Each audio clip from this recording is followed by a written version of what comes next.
Welcome to TQ Talks, where taxes meet planning. Here's your host, Craig White.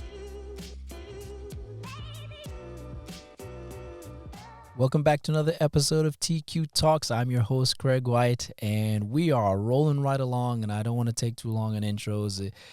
Thank you for joining us. Again, we're in the hot months, right? South Florida, so it's burning up, and we've talked about kids and travel and all the rest of that. And one of the things you guys I think we've talked about this a lot, but there's so many ways to talk about it and so many angles. But one of the things we are hearing from clients is because we're talking about travel anyway, was vehicle. They're like, hey, what's up with the vehicle stuff? I keep seeing Section 179 and bonus and the 6,000 pounds and this, that, the third. And a lot of people are asking us about purchasing cars, and I guess everything's going on with the news with vehicle prices, etc., leases versus buys, and the putting it in your business. That's the topic. That's what everybody's. I'm going to put it in my business name. I'm going to put my business name, and of course I've seen the social media tags where people are talking about they're buying the business in or putting the vehicle in their business name, and then they go on to talk about the deductions and how they're writing off the G-Wagon and this and that. And fluffery is great. I get it, but here we're gonna try to give you the breakdown on this whole thing. So the first question, and I guess that's the topic we're gonna start with, but probably get into all types of other things. But the question everybody wants to know is, do I have to put the vehicle in my business name, right? Do I have to buy it through the business? Am I financing it through the business? And the easy answer is no. Funny enough, I thought about it just now. When I went to buy, I think it's my last vehicle, it was second to last vehicle, I was talking to the finance officer at the dealership, and the person I was with Ravel. I just thought with Ravel, which I did a podcast with him at Empire Tax Service, and he found out we were having conversations with a finance manager, and we're in finance, we're talking about business and taxes, and why don't you immediately? Well, why aren't you putting it in the business name? And I just glanced over to Ravel like, God, even you? Like even you? It's and I had to explain to him. I said, well, I don't have to. I'm still going to get the same write-off, right? And he just sort of puzzled. He just looked at me. And I was like, here's where education and information is so important, man. And as a matter of fact, my mother-in-law actually said that to my wife when we were buying her SUV. Are you going to put it in her business name? I'm like, Mom, we don't have to. So let's get to some of the reasons why you shouldn't, right? Or maybe why people think. Number one, social media always talks about putting in a business name. And guys, you don't have to. I still get the same doggone thing. The IRS generally does not care about a business use because of the name. And business name, or meaning you put it in the business or under the business, doesn't give you this 100% magical deduction. I think that's what maybe some people are thinking. So the IRS isn't paying attention to it and saying, oh, my God, it's under the business name. That means all of it, 100% usage is now business purposes. That's not how it is. They're looking for if the vehicle is used for legitimate business purposes. That's all they're looking for. So whether it is business/personal, kind of business, all business, kind of personal, whatever it is, it ultimately still can be a deduction for you. So why do some people, or some business owners, I should say, put the vehicle under their business? Well, I'll tell you what, there's a lot of pros. Let me be quite honest with you. Number one, it makes things doggone easier, right? It's pretty simple. You have cleaner separation between business and personal, and everybody knows, if you've been listening to us for any time at all, we talk about keeping things separate, right? You're not commingling. We use that word a lot, and everybody uses it if you're talking about taxes. You don't want to mix up your personal and your business. Well, if the business vehicle is under the business name, it's pretty self-explanatory. So you're dealing with all the expenses and the bookkeeping of that asset under one place, and it makes life easier. So it's not really like a tax discussion that you're going to have because everything is already there. So again, we're talking about why am I messing this up? It's simple for you to pay attention to the fuel costs that you might have, the maintenance, the insurance, the payments, right? All those things that run through or that have to be segmented for that vehicle already are pushed through the business bank account, etc. So it's pretty easy for record keeping. So again, we talked about one of the common myths is, okay, well, I put it under my business name, that means I get a 100% write-off. Absolutely not. That's not how it works. Business ownership does not automatically eliminate the requirement for business use. Right? So, because that's the whole point of a vehicle. When you're doing a vehicle deduction, the IRS is always asking what purpose or what percentage of business use is there, because they want to know, okay, great, if you use the vehicle, and I'm probably going to break this down later, for 90% of the time, then guess what I get to write off? 90% of the expenses. So it's something for you to pay attention to. Now, we went over the pros and the cons that jump into my head is immediately, you might be paying more insurance, because that's probably one of the biggest things. It's often that business-related insurance on a vehicle is higher because they require more, right? It makes total sense. So it is what it is. Now, whether it's business or personal doesn't really matter. You still have to now track the mileage along with that vehicle, because this is what the separator is. This is what's going on with your business or with a vehicle, and people saying I'm putting my business name or I'm not. Ultimately, it doesn't make a difference to me, because your business tracking, if I use my Toyota Highlander for 100% business all year long, guess what I get to write off? 100% of the expenses. It doesn't have to be under my business name. It's just what it is. And that's called, back up, listed property, Listed, right? Something for you to learn. Listed property means something you use for personal and business. If you guys are doing your taxes, you're probably not going to know that, but when you're doing your taxes, certain properties are it's going to be sound redundant, but listed as listed. You could list it as a listed property, meaning, yeah, this is mine, but I also use it for business, or business, but I also use it for personal. The two methods that you're going to be tracking expenses, or some of the expenses, or paying attention to, or writing off your things for your business car or vehicle, is the standard mileage deduction versus the actual. Right? Standard mileage deduction is one people always use, and it makes total sense. It's pretty much the IRS gives you a regulated amount. For 2025, it was 70 cents per mile. So every mile driven for business purposes, the IRS will give you 70 cents towards it. And this helps to, of course, facilitate and pay for gas repairs, maintenance, registration, things of that nature, right? That's what they're saying. Hey, look, you don't have to track all that crap. We don't want to see 3,000 gas receipts and things of that. We just are going to trust that you were taking a log. And back in the day, before technology blew up, you would have to have a logbook, and you'd say where you went, who you visited, what you did. Now you guys have things like Mile IQ and all these other apps that we tell people to use, and it tracks. You swipe left for business and right for personal, or whatever the case is, and you have a designated understanding and record keeping of where you went, when you went, and what it is. And at the end of the year, this thing can break it down. 10,000 miles were driven for your total commute. 9,000 of those miles were business. 1,000 of it is personal. So easy. 90% of my usage for my vehicle was business purposes. Now, that's it. You multiply the 9,000 times the 0.70, boom, you got your expense. End of story. Now, you still have tolls. That's separate. You can, of course, keep track of those things. Parking is something that doesn't get covered under the mileage expense. But if you did it, there you go, you're done. Now, here comes the actual expense side. And actual sounds exactly what it is. You're keeping actual records of the things we talked about: gas, insurance, repairs, maintenance, registration, car notes, all that's things, anything, interest, because now that's part of it, you guys know, from the whole thing with President Trump. But either way, when it's applicable, that part would be there too. But the mileage still regulates that. Because like I spoke about earlier, if I'm using, based on the miles, because I still have to record miles, if I'm using my business vehicle or my vehicle for 90% of the business, then I just write off 90% of the stuff I just mentioned. The other 10% is my personal, so I don't touch that. Now, one thing for you to for people to know is, if you choose the standard mileage rate the first year, right, when you're putting this for business use, you say, hey, I got the car, I got the truck, the SUV, whatever the case is, and I'm using the standard mileage rate. You can generally switch to actual in previous years. But usually when you start off with actual, that ends up adding depreciation to the mix. Two separate expenses, but we're not going to discuss that right now. And if that's how you start, usually you don't switch over to standard mileage rate after. So once you start standard, you could switch. But if you start with actual, usually you're staying put. Hopefully that makes sense for you guys.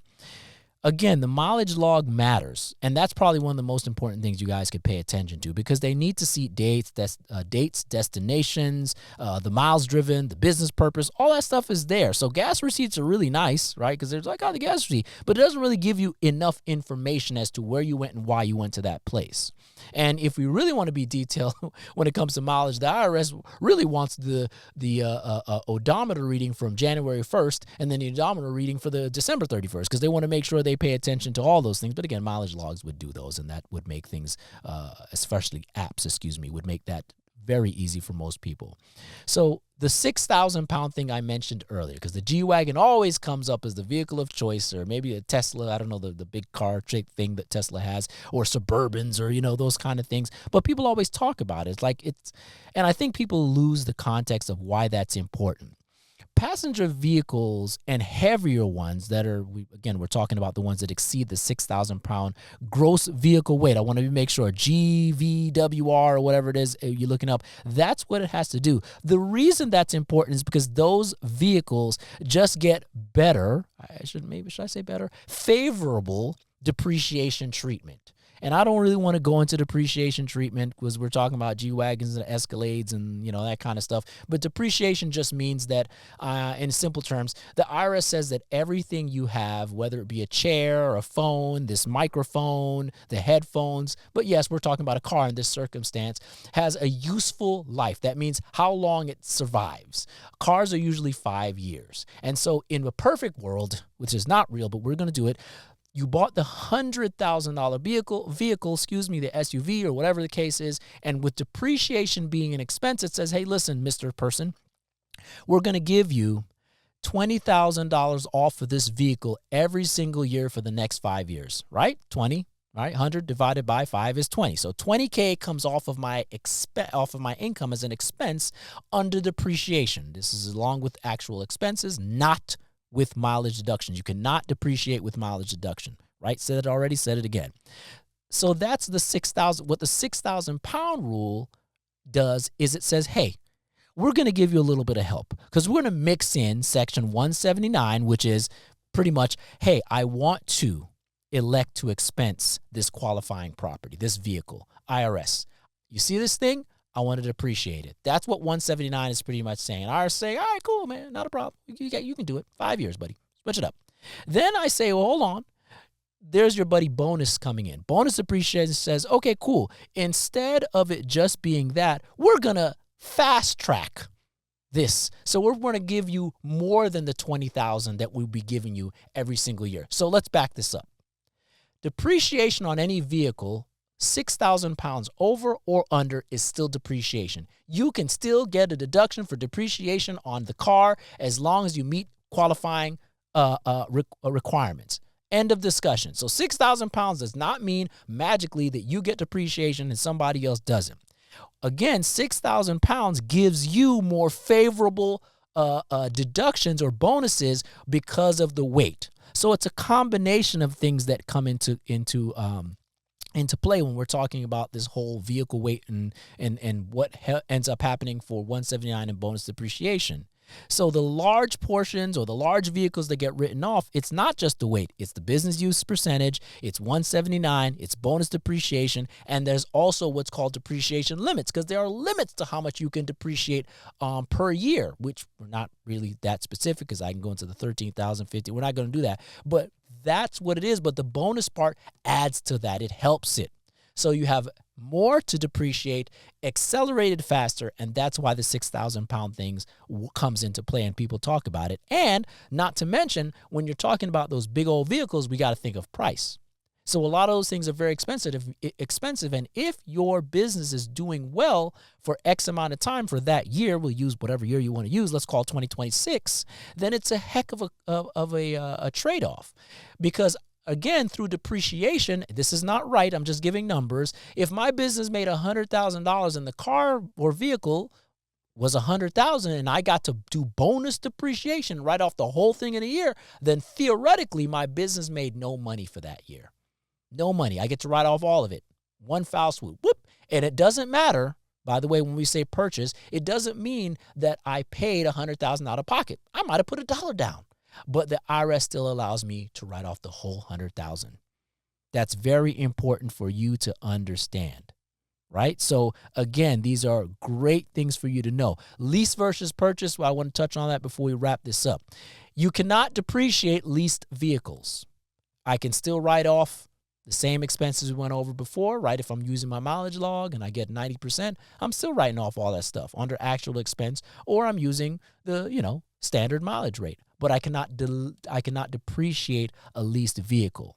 And that part, by the way, is why tax planning is important. So our clients are calling us beforehand just to let you know this is how this all started, to let us know what they're doing, and we are replying, okay, here's the simplified rules, here's how this works. Oh, lease or buy. And we get it, because God knows with these prices right now, leasing is so enticing. And I'm an advocate. I'm be honest. I used to hate it. I like them now because it's as long as you're willing to deal with the crap that comes with it, it's fine. But the only reason I'm saying I like it, and this is a personal take, is because cars are not being built the same way. They're like damn disposables, like phones. So ultimately, as long as you're willing to shell out money year after year after year after year, by the way, my cars are purchased and paid off, and I depreciate them. But I'm speaking as if a person that cared about new vehicles. I think that that's a great way to go about things. Just know that you're not going to be able to take advantage of appreciation. So before we close, I just want to make sure I touch on the mistakes that people are paying attention to or not paying attention to.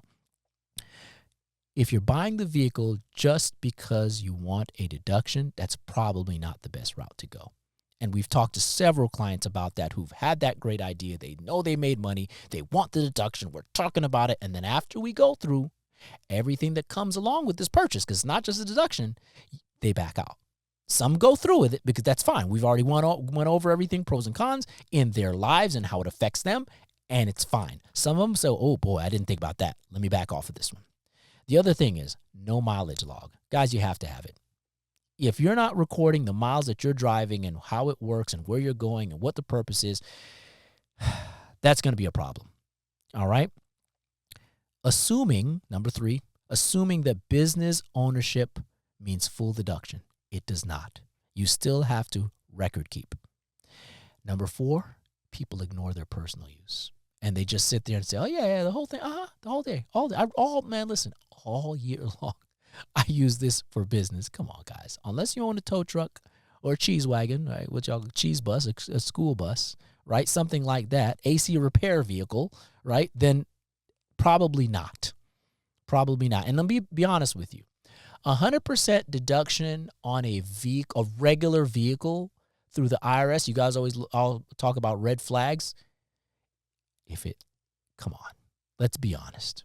9 out of 10 it isn't. So I'd rather you have a high amount of business travel as far as documentation, as far as logs for mileage, than you to say, oh yeah, 100% of it. I never picked up the kids in my G-Wagon, ever, right? Come on, you got to be realistic, man. And again, not understanding 179 versus bonus and how they work together, which I don't expect you guys to. Pat doesn't as well.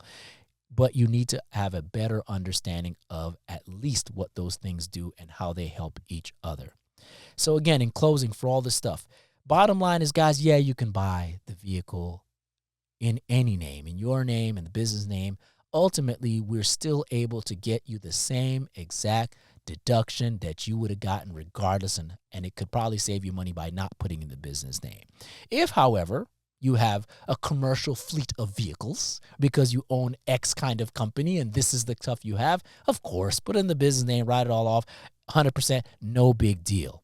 So don't make the mistake of paying attention to what all these people are saying on social media. Please do a little bit of research for yourself. Don't even trust what I'm saying. Make sure you dig, find out the results. But of course, we're here to help you, man. So I'm happy that you joined us today. We know to shed some light on this whole buying the vehicle and put it under my business name topic. And we'll be back next week for more information. You already know the rules. My son takes you out because I don't know all that stuff. Follow us, like us, subscribe. I don't even know if does that even count for podcasts? Oh, God, he's got me on this whole YouTube trip. You guys aren't following my son, Candy GT54 on YouTube. I don't really know what it is. You guys got to look it up, man. He's having his YouTube channel. He's trying to blow it up. But anyway, thanks for joining us. You guys have a great week, and share it with friends. Later. Thank you for listening to TQ Talks. If you enjoyed the show, please rate and recommend on iTunes, SoundCloud, or wherever you get your podcasts. You can also get more information at tqfinancials.com.